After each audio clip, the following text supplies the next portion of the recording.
On this vote, the yeas are 187, the nays are 237. The motion is not adopted. The question is on passage of the bill. Those in favor will say aye. Those opposed will say no. The chairs, the ayes have it. Gentleman from Massachusetts. On that, I request recorded vote. A recorded vote is requested. Those favoring a recorded vote will rise. A sufficient number having risen, a recorded vote is ordered. Members will record their votes by an electronic device. This will be a 5-minute vote. And this is the final passage vote on a bill that would create the largest copper mine in the country and expand the Tonto National Forest in Arizona.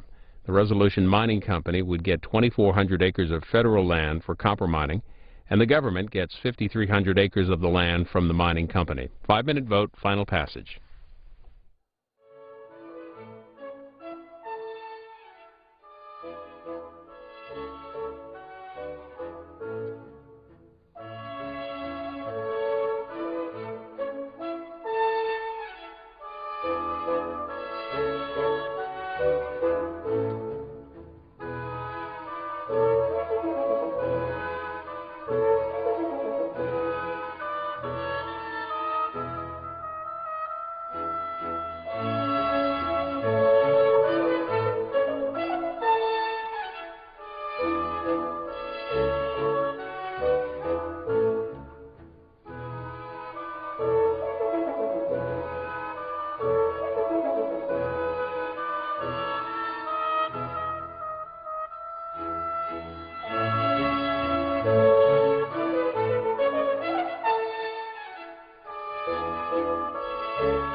vote. The yeas are 235. The nays are 186. The bill is passed. Without objection, a motion to reconsider is laid on the table. The unfinished business is on the vote of ordering previous question on the House Resolution 448, on which the yeas and nays are ordered. The clerk will report the title of the resolution. House Calendar Number 84, House Resolution 448, resolution providing for consideration of the bill H.R. 2576 to amend the Internal Revenue Code of 1986 to modify the calculation of modified adjusted gross income for purposes of determining eligibility for certain health care-related programs, and providing for consideration of the bill H.R. 674 to amend the Internal Revenue Code of 1986 to repeal the imposition of 3% withholding on certain payments made to vendors by government entities. The question is on ordering the previous question. Members will record their votes by electronic device. This is a 5-minute vote. This is the previous question, a procedural vote on a rule for two measures concerning the Internal Revenue Code. One would repeal a 3% government withholding on contractor payments, and the other would effectively pay for that repeal by overturning a provision in the 2010 health care overhaul to expand eligibility for some health care benefits. This is a 5-minute vote on the House floor, and two more votes will follow this. Tonight in our prime time on C-SPAN 2, we're going to bring you today's meeting of the Joint Deficit Reduction Committee. They heard from CBO Director Douglas Elmendorf, and we talked to a Capitol Hill reporter about what happened today. Joining us is Jonathan Nicholson of BNA News. What happened at today's public meeting of the Deficit Reduction Committee? The main part of it was basically to discuss what would happen to the annually appropriated discretionary spending in case the committee was unable to meet, was able to get at least $1.2 trillion in deficit reduction proposed and enacted by Congress. The basic story was things that have been cut would be cut even more. In the case of defense, it'd be about a 16% cut versus if it kept up with inflation by the time it got to 2021. If they had to go through these automatic spending cuts, that would start if the panel is unable to come up with at least $1.2 trillion in 10-year deficit reduction. They heard from the Congressional Budget Office Director, Douglas Elmendorf, today. What's the biggest takeaway that the members heard from the CBO Director? Pretty much just what I said. That they've got there'll be more and significant cuts. Each side kind of drew out what it was more interested in terms of defense spending cuts or in terms of non-defense spending. These sequestrations, as the automatic cuts are called, would come equally from each side if they did go into effect. So Democrats were worried about basically the share of non-defense spending as a percentage of GDP. There was some concern about what would happen with defense spending also as a percent of GDP if these cuts were put into if they were triggered. Democratic Senator Max Baucus presented the group with a proposal with about $500 billion in savings. What else can you tell us about that proposal? We just saw Chairman Baucus going into one of the panel's basically closed door meetings that they have, these working sessions that are not public, unlike this morning's hearing. And he seemed pretty placid about the apparently negative reception to his proposal. There have been reports about today. He basically said all these discussions are helpful. He's just trying to avoid a scenario where sequestration would happen. And sequestration exactly is what? Basically, it wouldn't occur until January 2013.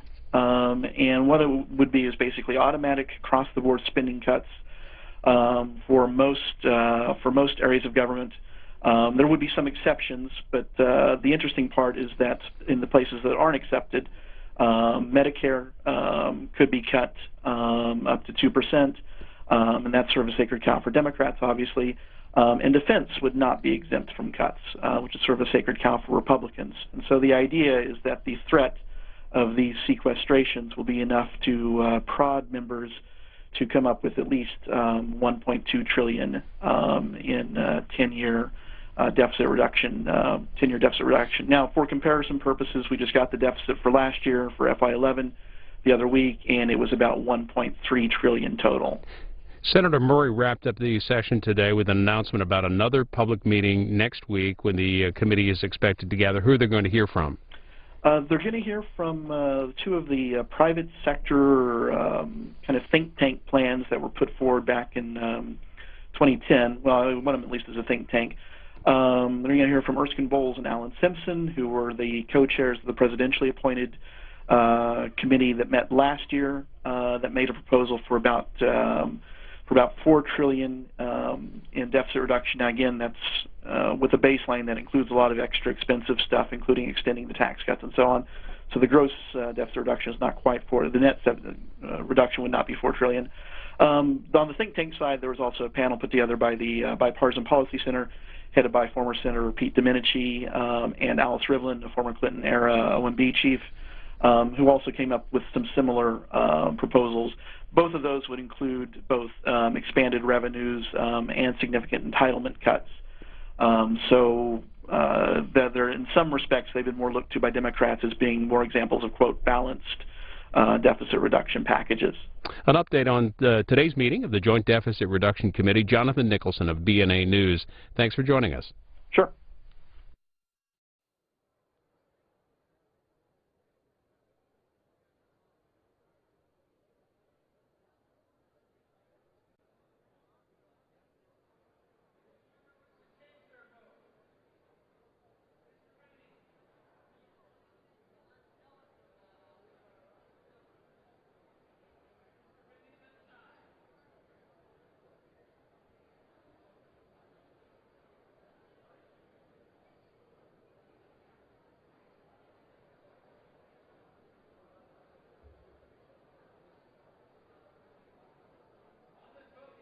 $243. The nays are 178.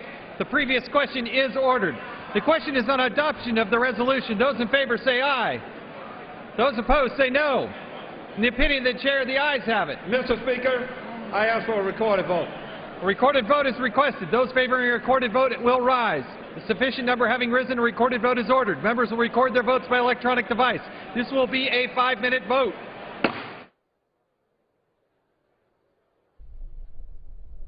And this is the vote on the rules for two other bills. The one would repeal the requirement that the government withhold 3% from government contractors, this to ensure their tax compliance.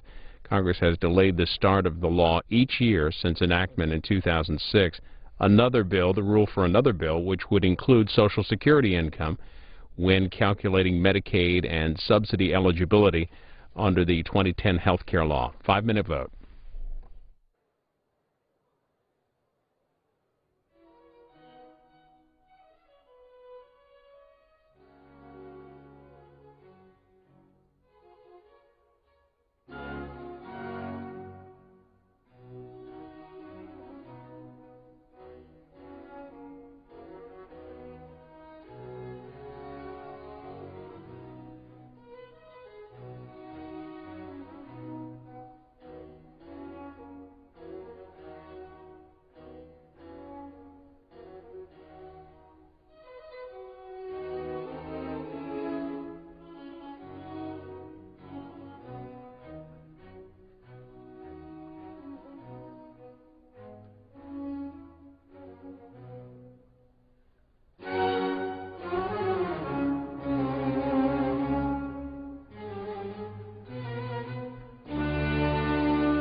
This vote, the yeas are 251, the nays are 172. The rest.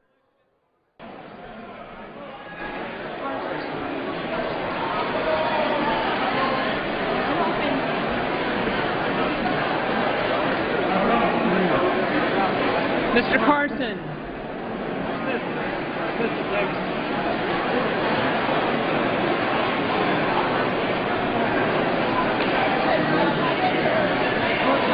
Mr. Carson of Indiana votes aye. Mr. Smith of Texas.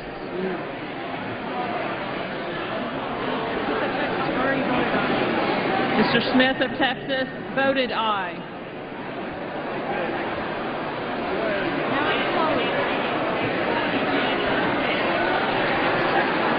On this vote, the yeas are 253, the nays are 172. The resolution is adopted. Without objection, a motion to reconsider is laid on the table. The unfinished business is the vote on the motion from the gentleman from New Mexico, Mr. Pierce, to suspend the rules and pass H.R. 2527, on which the yeas and nays are ordered. The clerk will report the title of the bill. H.R. 2527, a bill to require the Secretary of the Treasury to mint coins in recognition and celebration of the National Baseball Hall of Fame. The question is, will the House suspend the rules and pass the bill? Members will record their votes by electronic device. This will be a 5-minute vote. And this should be the last roll call vote of the day, a bill requiring the Secretary of the Treasurer to mint coins in recognition and celebration of the National Baseball Hall of Fame. The House is back tomorrow morning early at 9 o'clock Eastern. We will have live coverage, and they will take up the bills that they just passed the rules for, the one that repeals the requirement that the federal government withhold 3% of payments to contractors, and the other, a bill requiring Social Security benefits to be included when calculating eligibility for Medicaid and for subsidies to purchase health insurance. All of that debate tomorrow on the House floor. Speeches coming up ahead in the House this evening, and later tonight here on C-SPAN following the House, we'll bring you a hearing from earlier today looking into allegations that Iran attempted to assassinate the Saudi ambassador to the U.S. And on C-SPAN 2 this evening, 8 o'clock Eastern, the Joint Deficit Reduction Committee, and they're hearing today with the one witness, CBO Director Douglas Elmendorf. That tonight at 8 on C-SPAN 2.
Last vote of the day in the U.S. House, this one establishing a commemorative coin for the National Baseball Hall of Fame.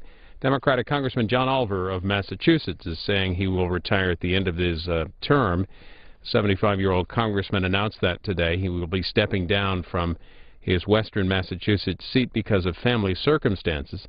His wife is ill with cancer. The Associated Press writes that Congressman Oliver's decision comes as Massachusetts officials wrestle with a redistricting process that will reduce the state's congressional seats from 10 to 9. He has held his seat since 1991.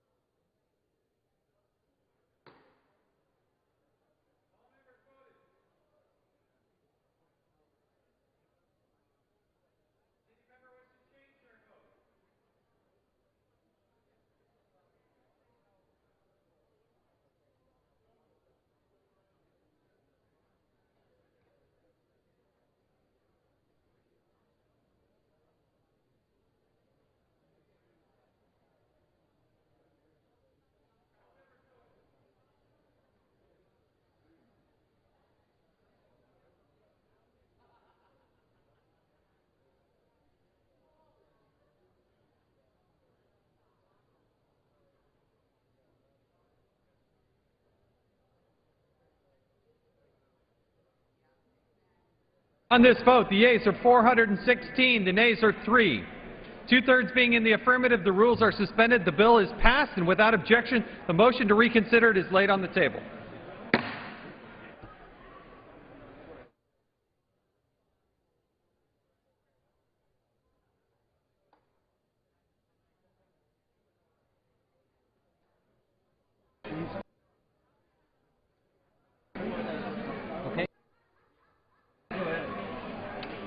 For what purpose does the gentleman from Virginia rise? Mr. Speaker, I ask unanimous consent that when the House adjourns today, it adjourn to meet at 9 a.m. tomorrow. Without objection, so ordered.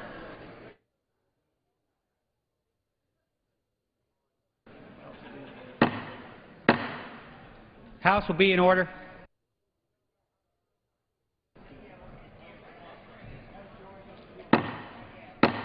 House will be in order.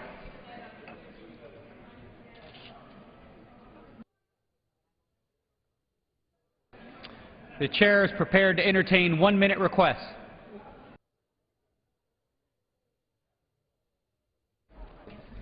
For what purpose does the gentleman from Pennsylvania rise? Mr. Speaker, request unanimous consent to address the House for 1 minute, revised with the chair. Without objection, the gentleman is recognized. Mr. Speaker, I rise today in support of the goals and the ideals of National Adoption Month and National Adoption Day, both of which will be held next month in November 2011. National Adoption Month, which was first designated in 1995, promotes national awareness of adoption, encourages the well-being of every child, and recognizes the thoughtful efforts of individuals and organizations working with orphans and foster children. In November 2000, National Adoption Day was launched through the National Adoption Day Coalition.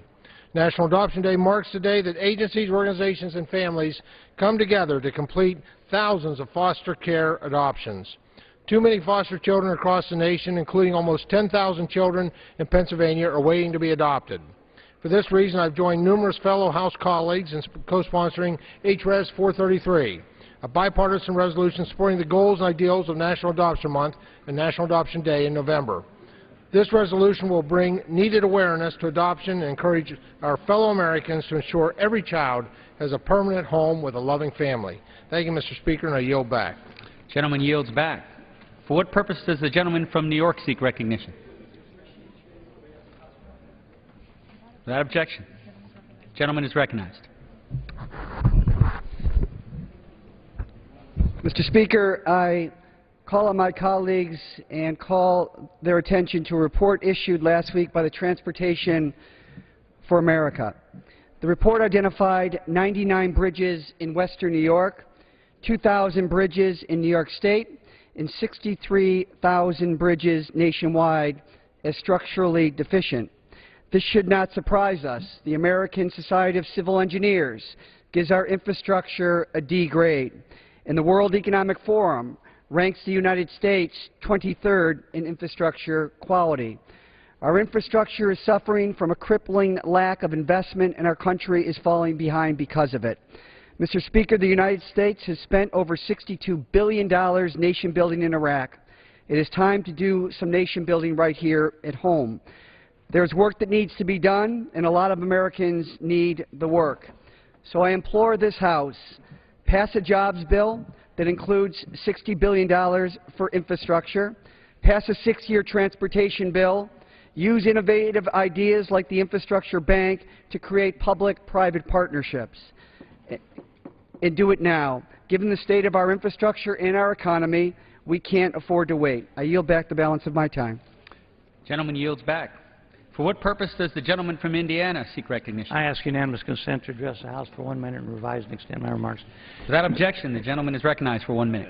Mr. Speaker, some of the most important people in America are the people that protect our southern border between the United States and Mexico. They lay their lives on the line to stop drug pushers, potential terrorists. They do this on a daily basis. Well, one of those agents, Jesus Diaz, Jr., in November of 2009, stopped the fellow coming across the border with 150 pounds of marijuana in his backpack. He arrested him, he put handcuffs on him, and he supposedly lifted his arms a little too high, and he did not subscribe to taking care of this man's constitutional rights.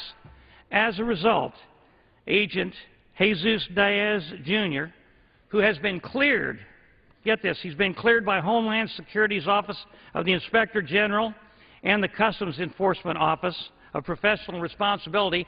He was cleared by both of those of any wrongdoing, and yet he got a 2-year jail sentence just the last couple of days because he supposedly mistreated a drug dealer coming across the border, carrying 150 pounds of drugs. This is just not right. This is just wrong. Gentleman yields back. For what purpose does the gentleman from Minnesota rise? Address the House for 1 minute and revise and extend. Without objection, the gentleman is recognized for 1 minute. Well, Mr. Speaker, last Wednesday I spent a day traveling my district meeting with a half a dozen women entrepreneurs. I started the morning spending time with children in Maple Grove, Minnesota at the Lily Pad Daycare that is owned by a dynamic mom and daughter team. Next I went to Plymouth and I visited and toured the medical manufacturer ATEC Medical, which is owned and operated by Christy Bieber Orris and Kay Phillips. Now, they've got challenges on the horizon with the FDA and a new medical device tax, but they are determined to move forward. I also visited a public relations firm that was started from scratch by Cindy Linus in her basement 23 years ago, and then I connected with Micaiah, who was living the dream of owning and operating her own educational toy store. And finally, I sat down with Peg at Peg's Countryside Cafe. Mr. Speaker, Minnesota is a great state teeming with endless possibilities because of women like these who are entrepreneurs taking risks, and we need to do more to encourage women to take the leap into entrepreneurship. My hope is that last week's tour will help inspire more women to realize their dream of running their own business. After all, it's small businesses that will lead our way out of this economic tough situation we're in and drive ourselves to more economic growth. And I yield back. Gentleman yields back. For what purpose does the gentleman from Texas rise? Without objection, the gentleman is recognized for 1 minute.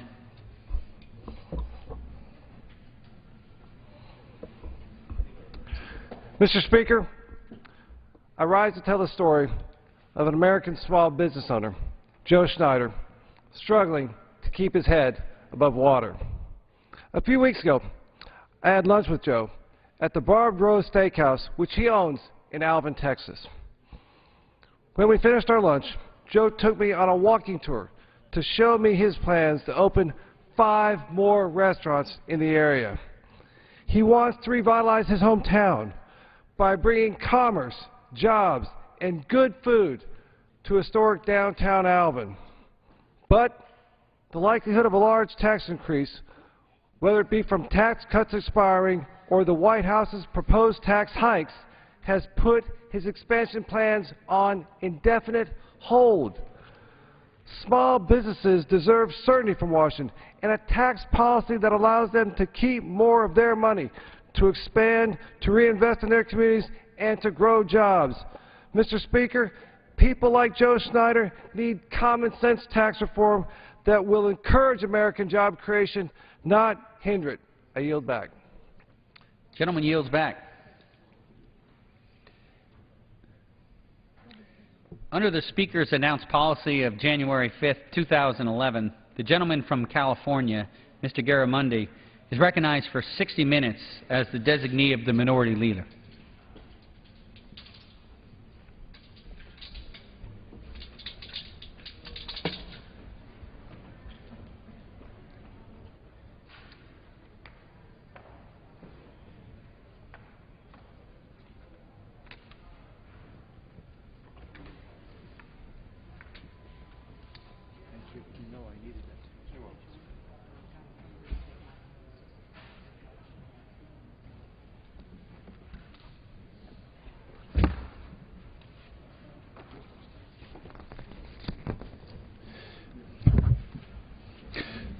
Mr. Speaker, thank you for the opportunity to present here on the floor the solution to the question that was just raised by my colleague from the Republican side of the aisle. A month ago, the President laid out a plan that would create millions of jobs here in the United States. It was the American Jobs Act. We're going to talk about this tonight. And before I get into the details of it, last week, in fact 1 week ago, I held a town hall meeting in Fairfield, California. And at that town hall meeting, the question of jobs was on everybody's mind. What are you doing about jobs? What is Congress doing about jobs? It just seems as though nothing is happening. And all we're seeing from Congress is talk of the deficit and cuts. And every time there's a cut, we have another job loss here in our area. Maybe it's a school teacher that's laid off or some highway project that's not going forward. So what's happening with the jobs? And I then began to explain the American Jobs Act, and we're going to spend some time this evening talking just about that issue, the American Jobs Act. As proposed by the President, it does address a variety of ways in which American jobs will be created and not increasing the deficit at all, but rather fully paid for. Now, I'd like to start off this evening by asking my colleague from the great state of New York, Ms. Maloney, if she would like to express the view from the East Coast, and then I'll move to the West Coast. Please. Well, I want to thank my colleague from the great state of California for bringing the American Jobs Act to this floor every single week and speaking out in favor of the American worker, small business, and a sane, balanced approach that not only has a cutback in order to cut back our deficit and our debt, but also a revenue leg and a jobs leg. And the President has come forward with a balanced approach that has won support not only from New York and California, but clear across this country. Economists are speaking out in support of the Americans Job Act. There have been 2 Nobel laureates that have come out in support of it. And Mark Zandi, who was the economist in Senator McCain's race for the presidency, he has come out and he has said that next year it would increase the GDP by 2%, it would lower the unemployment rate by 1%, and would create 1.9 million jobs. Now, after hearing your special orders on this, I think it would create even more jobs. But this is just a sense of economists from all sides of the country coming out in support of it. I think it's unfortunate that the Senate did not pass this, because we need this act and we need it now. And Americans have shown that they're worried about their future and they want this Jobs Act. Analysts have speculated that our country faces the same kind of lost decade that Japan has struggled with. And yesterday, in a New York Times article by Daniel Alpert, a managing partner at a private capital firm, he was quoted as saying, and I'd like to bring it to your attention and the American people, unless we take dramatic steps, it will be Japan all over again. Continuous deflation, no economic growth, in and out of recessions, and high unemployment, end quote. Robert Hockett, a professor of financial law at Cornell in New York and a consultant to the New York Federal Reserve, added, and I quote, "It will be like the economic version of chronic fatigue syndrome, a low-grade fever all the time." So we need to prevent that fatigue and cure the low-grade fever. That's why we need to pass this bill. It would be the kind of short-term immediate impact that our economy needs. With job creation stalled and median income dropping, Americans just aren't buying. That's why economists and forecasters are so strongly in support of it. And the American Jobs Act goes after unemployment in 3 big ways. It cuts taxes to spur small business hiring and consumer spending. It prevents layoffs of our vital services, our teachers, our firefighters, our law enforcement officers, and puts people to work building roads, bridges, and schools. Now that's so important. The infrastructure jobs not only create good-paying jobs now, they're an investment in the future to help America compete in the world economy. I know from my own state, many of our bridges and tunnels and roads and mass transit are crumbling, and we could use this influx of infrastructure money to rebuild and put people back to work. And very importantly, the President's plan maintains a safety net for Americans most hurt by the economic downturn. It's a good plan, and I yield back to my colleague, and we'll join him later. Go ahead. Well, I thank you very much for bringing us the overall view of this, and you're quite correct about the small businesses. Let me just put this pie chart up here. The small business is where 64% of all new jobs have been created over the last 15 years. Big businesses actually lost many, many jobs as they've offshored jobs. And in fact, it was just last December that the Democratic-controlled House passed a tax bill that terminated the tax breaks for big business sending jobs offshore. There was about $12 billion of tax breaks that were terminated so that American businesses would not get a tax break to send jobs offshore. I would just like to point out that not one Republican voted to end that tax break that sent those jobs offshore. But the point here is that small businesses really do create 64% of the jobs. Now, in the American Jobs Act, as you said, Ms. Maloney, there are some very, very important provisions that deal directly with small businesses, encouraging them to hire. For example, we've got some 6 million people that are unemployed more than 6 months. So those are the long-term unemployed. If a small business were to hire one of the long-term unemployed, they would receive an immediate $4,000 tax credit. That is off the bottom line of their taxes, providing a very powerful incentive to hire the long-term unemployed. Now, I think the entire nation is sick and tired of our wars, but the wars are real. And those wars have created a situation. Yes, this is the one I'm looking for. Those wars have created a situation where a very, very high percentage of the veterans that come back are unable to get a job. These may be those veterans that have been out in Afghanistan or Iraq. There's a tax credit, again, for a veteran returning from the wars, a $5,600 tax credit for hiring an unemployed veteran. Now, if that veteran happens to have a service-connected disability, and we've seen the terrible tragedies of these disabilities, arms, legs, and other problems that have befallen the veterans as they serve our country, there's a $9,600 tax credit in the American Jobs Act for those small businesses that hire the veterans. So by hiring new people, small businesses will be able to receive a very, very significant benefit as a result of this American Jobs Act.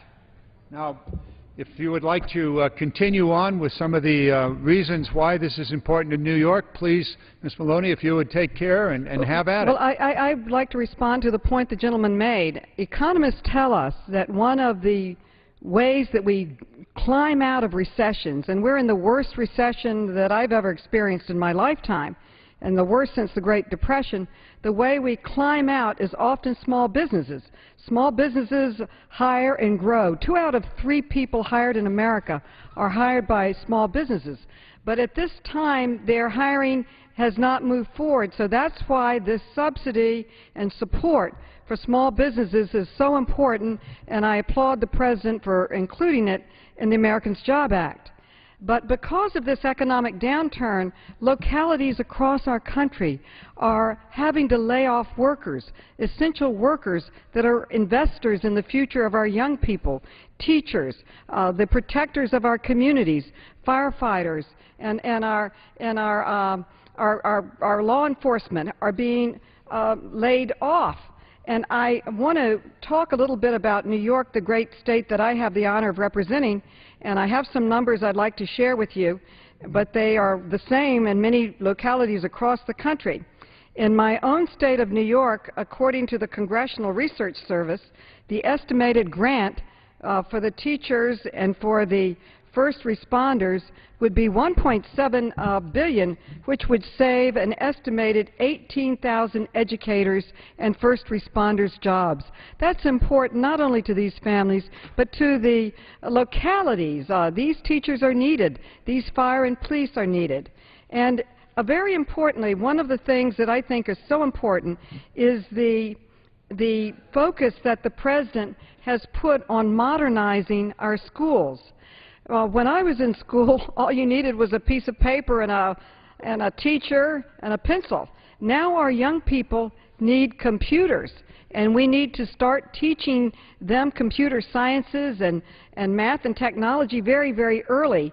And this would have grants to modernize schools so that they're really ready for the 21st century, wired appropriately for high-tech computers, and this would have a grant for New York City alone of $1.6 billion to modernize the community colleges and the public schools so that they're ready for the next century. But it's our infrastructure that is so important. We are falling behind in terms of high-speed rail. Much of our infrastructure is crumbling, and the infrastructure investment would total over $105 billion, including $50 billion on transportation infrastructure. This not only moves people and makes it a more livable environment, it's an investment also for not being dependent on oil that we have to import. And very importantly, there is $10 billion on a new national infrastructure bank that would help finance public-private ventures of public roads and highways and bridges and railroads. And so that's a very, very important part of it. And very importantly, it also talks about rehabilitating the foreclosed or vacant properties. This is a problem. Some of my colleagues in Ohio tell me they're literally bulldozing down vacant foreclosed properties, and this would allow to help these blighted neighborhoods and help rebuild. So all in all, it is a great plan. We need to get behind it. We need to put Americans back to work, and we should have passed it yesterday. But I'm here tonight really supporting the President's plan to put Americans back to work and to invest in our future, invest in America's competitiveness, and really our leadership in so many areas depend on getting our economy moving again. So I appreciate being here with my good friend and colleague, and thank you so much for raising these issues. You're doing an excellent job. I yield to my partner. Representative Maloney, from the wonderful state of New York, I can go through each one of those numbers about that you talked about. In California, similarly, would receive very, very significant benefits. However, we need to look at the reality of what is happening here in this chamber, where the Speaker of the House refuses to even allow a vote on the President's proposal. All of the things you talked about that would benefit New York will come to nothing unless the Speaker of the House, the Speaker of the House, will allow these proposals to come to a vote. Certainly. This is a democracy, and I believe that there is no idea in the world that is so dangerous or challenging that you can't debate it in the United States Congress. It should be put up for a debate and have it fully debated and have a vote. And that's the least that the Speaker should provide for the American people. Now, over on the Senate side, the leader of the Senate, Mr. Reid, brought the issue to the Senate floor and was unable to even get a vote on the Senate floor because of the Republican threat of a filibuster and the 60-vote requirement to end that filibuster. And so even though on the Senate side they almost came to a vote, they were stopped short by a filibuster. And the reason apparently was that the Republicans did not want to raise a 0.5% tax on those very small number, the top 1% of Americans that are earning more than $1 million of adjusted gross income a year. And so with that small tax increase, they refused to go along. And so here we are in this House without a vote, and on the other side, because of a threat of a filibuster, 280,000 teachers are not going to be hired unless we're able to break through. And the only way to break through is for the American public to rise up, the 99ers out there, and say, enough, give us our jobs. Give us the opportunity to go back to work. It could not be stated more appropriately. The 99ers and all Americans should speak out and demand a vote on this. Now, the President has pointed out that it should be a three-legged stool. It should be revenues, we need to cut back on our expenditures, and we need to invest in jobs.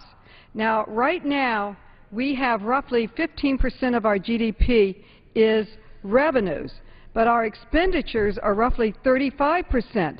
So the gentleman points out the tax on millionaires and other areas that they were looking at. If you have to bring that in balance. You cannot continue with 35% of the GDP being expenditures and only 15% being revenues. Granted, we do have to cut back, and that's what the super committee is working on. But it needs to be a balanced approach, and actually that's what's always worked in the past. It's always been a balanced approach. That's the only way we can get this country on firm ground to reduce our debt, reduce our deficit, invest in opportunities, innovation, jobs for the future. You expressed it very well, and I support your efforts here tonight. Well, thank you very much for joining us this evening. And before I turn to my colleague from California, I want to just emphasize the point that the President's American Jobs Program is balanced, is fully paid for. It's paid for with fair taxes, a fair tax. We know that over the last 12 years now, the upper income, that top 1 or 2%, has enjoyed an enormous tax raise that was put in place during the George W. Bush's first and third year. And they've had it good. They've really seen their share of the income in America grow extraordinarily fast, while the great middle class of America has had basically a flat situation. They've seen no improvement in their income, and then in the last couple of years they've seen a very precipitous decline. The President has also proposed, and certainly I know I agree very strongly with this, end the tax breaks for the oil companies. What do the oil industry need another $5 or $6 billion a year of tax breaks when in fact over the last decade they've earned more than $1 trillion in profit? Now, I notice that our colleague from California may be ready to go. She is. This is Maxine Waters, representing Los Angeles, a colleague of mine dating back to our years in the California legislature, which was just a few years back. Ms. Waters, if you would care to share with us your thoughts on how we're going to get Americans back to work. Thank you very much. I'm very appreciative, Congressman, for your taking this time out on the floor this evening and sharing this time with your colleagues to talk about the American Jobs Act. What I'm going to say will take a little bit of a different tack. As you know, we just had a contest about the use of social media in our caucus, and I devised a program where I promoted a campaign on our speech, which asked our followers If they had the opportunity to speak to Congress, what would they say?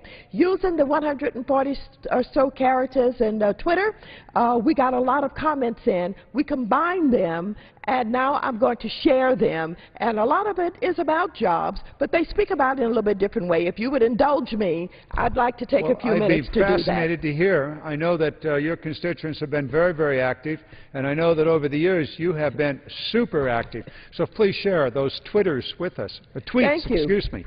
Tweets it is. Thank you very much. Today I'm delivering what is known as our speech, a speech composed of words solely from my followers and friends on Facebook who posted their thoughts about the economy and jobs online. This is a part of my effort to bring Americans closer to Congress. To the people that sit on Capitol Hill, as members of Congress in the greatest country in the world, you are very well aware of the concerns expressed by the American constituency: jobs, stable economic environment, education, crime, war, etc. You're not Republicans, you're not Democrats, you're not an independent, you do not belong to any faction. Stop worrying about party and do something for the people. Pass the jobs bill. Pass the American Jobs Act. We all need to work. A food but no child doesn't care about your power struggle with those who are across the aisle. You must represent the most downtrodden people in your district, not the most successful business or any special interest. Big money donations from corporations and the financial industry have purchased our democracy. America elected the House, not corporations. It is time they represent us. You have an obligation as a public servant to ensure that the underprivileged of our society will be protected. Don't forget the poor, a group that continues to grow while the rich get richer. We have to trust you to make the right decisions for us. Support and pass the American Jobs Act.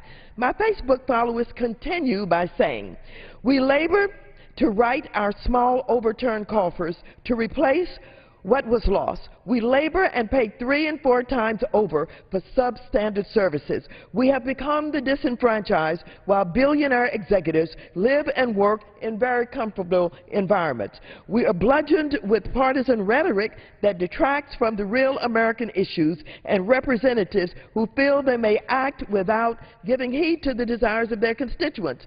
Put partisan politics aside, they say. Start serving your citizens with measured focus on supporting the people. Congress must support jobs. Congress must support the American Jobs Act. We need jobs so that we can pay our reasonable share for life activities and services. We want the right to realize the promises of our founding documents. The middle class have been the legs in this country, the legs that this country has stood on. The lack of meaningful action in D.C. has crippled us. We have not been able to save for our children's college education, and we live paycheck to paycheck. We worry about the more immediate dilemma: will we be able to keep our home? We are 2 months behind on our mortgage. Bank of America, they say, our lender was bailed out with our tax money. Now, who is going to bail us out? Who played by the rules and worked hard? Please don't give another dime of our money to save the banks. They do not care about us. Americans are sick of hearing Congress bicker about whom is to blame for our issues. While Congress pontificates and filibusters, Americans are starving, losing their homes, working multiple jobs if they can find them, and puzzling over ways to balance our incredibly shrinking budgets against the rising costs of tolls, gas, food, and corporate thievery in the guise of bank fees and loan rates. Good, hard-working Americans shouldn't be rubbing nickels together and shouldn't have to pick food over medicine. My Facebook followers wrap up by further saying, we wonder how we will pay our taxes and student loans, avoid answering our phones, leave our mail unopened as we struggle. The system, if it ever was for us, has failed at this critical juncture in history to safeguard us. The global Occupy Wall Street movement illustrates beautifully the consciousness of the people which has been missing from the political landscape. Congress must support jobs, education, and health care. People are hurting out here. Our silence has finally and irrevocably been broken. Those of us who have been awakened are now willing soldiers in the fight. The voice of the people occupying around the nation will not go unrecognized. Our strength, our passion, our vision can and should be harnessed to power change. Thank you so very much for allowing my Facebook followers to have a word on the floor tonight. They are watching us. They will be responding, but I think they're very appreciative that you have allowed me this time to condense those comments and the words that they gave to me to bring to the floor. I yield back. Well, Ms. Waters, thank you so